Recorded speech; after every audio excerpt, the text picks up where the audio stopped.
3 वर्षांनी अधिक मास येतो आणि अधिक मासाचं महत्त्व असं आहे की अधिक मासामध्ये आपण जेवढे भगवंत भक्ती करू शकतो, जेवढे श्री गजानन महाराजांची आपण भक्ती करू शकू, तेवढंच त्याचं फळ आपल्याला अत्याधिक मिळणार आहे, अनंत पटीने मिळणार आहे, अधिक मिळणार आहे. आता कुणाकुणाला वाटेल की आता फक्त 2च दिवस राहिले आहे, तर मग कसं करायचं? तर नाराज व्हायची गरज नाही.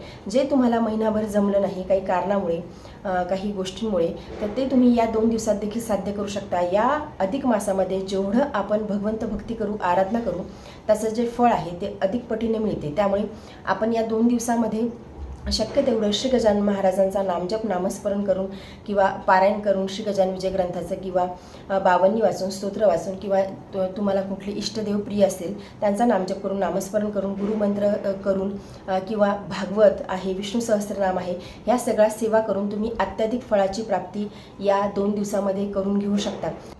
अनंत कोटी ब्रह्मांड नायक महाराजाधिराज योगीराज परब्रह्म सच्चिदानंद भक्त प्रतिपालक शेगाव निवासी समर्थ सद्गुरू श्री गजानन महाराज की जय. नमस्कार, जय गजानन. तुमच्या सगळ्यांचं आपल्या चॅनलमध्ये खूप खूप स्वागत आहे. अधिक मास संपायला 2 दिवस उरले आहे. 15 तारखेपर्यंत अधिक मास आहे. तर हा अधिक मास जो आहे तो अत्यंत फलदायी आहे. यामध्ये केलेलं कुठलेही भगवत संबंधी जे कार्य आहे ते अत्याधिक फळाला प्राप्त होते. त्याचं फळ आपल्याला अत्याधिक मिळते किंवा अनंतपटीने मिळते किंवा अधिक मिळते असं म्हणायला हरकत नाही. कारण हा अधिक मास फक्त आणि फक्त आपली आध्यात्मिक प्रगती करून घेण्यासाठी, भगवंताची प्राप्ती करून घेण्यासाठीच अधिक मास हा दर 3 वर्षानंतर येत असतो. या मासामध्ये सगळे कार्य वर्ज्य असतात. हा मास जो आहे तो फक्त भगवत प्राप्तीसाठी असतो. सगळे कार्य वर्ज्य असतात म्हणजे जे काही शुभ कार्य असतात, जसं लग्न, मुंज, गृहप्रवेश किंवा कुठल्याही एक नवीन गोष्टीची सुरुवात करणे, गाडी घेणे, ह्या सगळ्या ज्या गोष्टी आहेत ते अधिक मासामध्ये करू नये. परंतु या अधिक मासामध्ये जे केलेलं फळ, जे केलेली भगवंत भक्ती आहे त्याचं जे फळ आहे ते आपल्याला अनंत पटीने मिळते. तर अजून आता खूप जणांना असं वाटेल की अगोदर तर आम्हाला एवढं माहीत नव्हतं, तर मग आता काय करावं? आता तर संपत आला आहे. मग संपत आलेला असताना अधिक मासामध्ये काय काय करावं? तर अजूनही 2 दिवस आपल्याकडे आहे. तर या 2 दिवसामध्ये तुम्हाला जेवढी भक्ती श्री गजानन महाराजांची करता येईल किंवा अन्य कुठल्या इष्टदेवतांची तुम्ही भक्ती करत असाल तेवढी जास्तीत जास्त अत्याधिक भक्ती करण्याचा प्रयत्न करा. आपण असं म्हणू शकतो की आपल्यासाठी एक सुवर्ण संधी आहे, आपल्यासाठी एक पर्वणी आहे जी भगवंताने आपल्याला दिलेली आहे. आणि या अधिक मासामध्ये जेवढं आपण भक्ती सेवा करू शकू, जेवढा नामजप आपण करू शकू, तेवढा जास्तीत जास्त नामजप करण्याचा प्रयत्न करा. की तेवढं या 2 दिवसामध्ये मौन व्हा. तुम्ही मौन व्हा म्हणजे दुसऱ्यांच्यासोबत कमीत कमी बोलण्याचा प्रयत्न करा आणि जास्तीत जास्त नामजप करण्याचा प्रयत्न करा. जेवढं तुमच्याकडून शक्य असेल तेवढं तुम्ही श्री गजानन महाराजांचा नामजप करा, नामस्मरण करा. तुम्हाला समजा आता ग्रंथ वाचायचा आहे किंवा 52 वाचायचे आहे, स्तोत्र वाचायचं आहे किंवा अष्टक वाचायचं आहे, जे तुमच्याकडून शक्य होईल या 2 दिवसामध्ये ते तुम्ही करण्याचा प्रयत्न करा. आणि जास्तीत जास्त गुरुमंत्र करण्याचा प्रयत्न करा, मूलमंत्र करण्याचा प्रयत्न करा आणि दुसऱ्यांच्या सोबत कमीत कमी बोलण्याचा प्रयत्न करा. म्हणजे जेवढं शक्य होईल तेवढं या 2 दिवसामध्ये आपल्याला भगवंत भक्ती करण्याचा प्रयत्न करायचा आहे. म्हणजे इतर दिवशी तर आपण भक्ती करतोच, म्हणजे नामजप करतो, परंतु या 2 दिवसाला खूप जास्त महत्त्व आहे. त्यामुळे विष्णू सहस्त्रनाम वाचायचं असेल विष्णू सहस्त्रनाम वाचा किंवा भागवत ऐकायचं असेल ते ऐका. म्हणजे आता कित्येक जणांचं विष्णू सहस्त्रनाम चालू असेल, माझंही चालू आहे. परंतु समजा तुम्हाला या 2 दिवसामध्ये आत्तापर्यंत वेळ मिळाला नाही, तर या 2 दिवसामध्ये तुम्ही नक्कीच करण्याचा प्रयत्न करा. जेवढी जास्त भक्ती सेवा उपासना तुम्ही कराल श्री गजानन महाराजांची किंवा अन्य कुठल्याही तुम्हाला जे इष्ट दैवत आवडत असेल त्यांची, त्या सगळ्यांची भक्ती सेवा उपासना तुम्ही या 2 दिवसामध्ये करण्याचा प्रयत्न करा. आणि काहीच नाही झालं तर सर्वात सोपा आणि सर्वात सुंदर उपाय असा आहे की नामस्मरण करण्याचा प्रयत्न करा.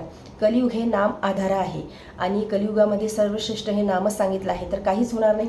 तर कंटिन्यू तुम्ही नामजप करण्याचा प्रयत्न करा. श्री गजानन महाराजांचा नामजप करा किंवा अन्य तुम्हाला कुठले इष्टदैवत तुमचे प्रिय असतील त्यांचा नामजप करण्याचा प्रयत्न करा. गुरुमंत्राचा नामजप करण्याचा प्रयत्न करा. जास्तीत जास्त करण्याचा प्रयत्न करा. 2 दिवस अजूनही आहेत. 14-15 तारखेला तुम्ही नक्कीच म्हणजे ह्या सगळ्या गोष्टी करण्याचा प्रयत्न करा. अधिक मास आता संपणारच आहे आणि आपण इतर वेळी तर करतो, समजा आपली भक्ती, पूजा, प्रार्थना, नामजप ह्या सगळ्या गोष्टी चालूच असतात. परंतु या अधिक मासाला महत्त्व आहे. 2 दिवस अजूनही शिल्लक आहे. या 2 दिवसाची सुवर्ण संधी समजून स्वतःला तुम्ही जेवढं जास्त भक्तिमय बनवू शकाल, जेवढं जास्त आध्यात्मिक बनवू शकाल, तेवढं जास्त या 2 दिवसामध्ये अध्यात्म करण्याचा प्रयत्न करा. नामस्मरण, नामजप करण्याचा प्रयत्न करा. आता या सगळ्या गोष्टीमध्ये असं होते की खूप जण आहेत की जे वर्किंग आहेत, त्यांना वेळ मिळत नाही. संडेच आहे आज समजा आणि उद्या सोमवार आहे, तर 2 दिवस तुम्हाला स्वतःला द्यायचे आहेत. आणि या 2 दिवसामध्ये तुम्ही लक्ष द्या की म्हणजे आपला किती नामजप झाला आहे किंवा आपण किती नामस्मरण केलं आहे. तर तुमच्या लक्षात येईल की जेव्हा आपण एखाद्या गोष्टीवरती फोकस करतो, आपण नामजप करण्याचा प्रयत्न करतो, फोकसफुली त्या सगळ्या गोष्टी करण्याचा प्रयत्न करतो, तर आपलं जास्तीत जास्त नामजप झालेला तुम्हाला जाणवेल. तुम्ही भागवत देखील वाचू शकता किंवा भागवत कथा तुम्ही ऐकू शकता. म्हणजे ह्या 2 दिवसामध्ये तुम्हाला शक्य तेवढं भगवंत भक्ती करण्याचा प्रयत्न करायचा आहे आणि ठरवून करायचं आहे. म्हणजे असं नाही की म्हणजे की करायचं म्हणून करायचं. अतिशय मनामध्ये तसं एक ठरवून घ्या.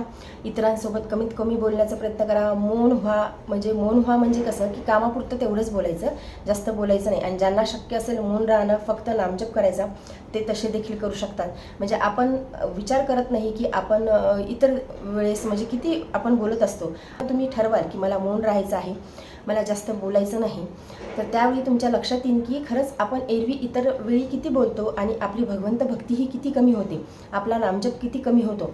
परंतु जेव्हा तुम्ही मौन राहाल तर तुमच्या लक्षात येईल की तुमचा नामजप अत्याधिक वाढत आहे, तुमचं नामजपावरती जास्तीत जास्त कॉन्सन्ट्रेशन झालेलं आहे.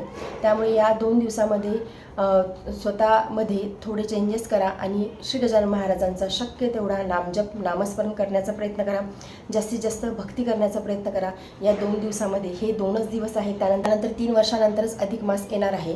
त्यामुळे या 2 दिवसामध्ये शक्य तेवढं श्री गजानन महाराजांची भक्ती, आराधना, पूजा, नामस्मरण, नामजप करण्याचा प्रयत्न करा. तर आजच्या व्हिडिओमध्ये एवढेच. व्हिडिओ जर तुम्हाला आवडला असेल तर व्हिडिओ लाईक करा, चॅनलवरती नवीन असेल तर चॅनल सबस्क्राईब करा. जय गजानन. धन्यवाद.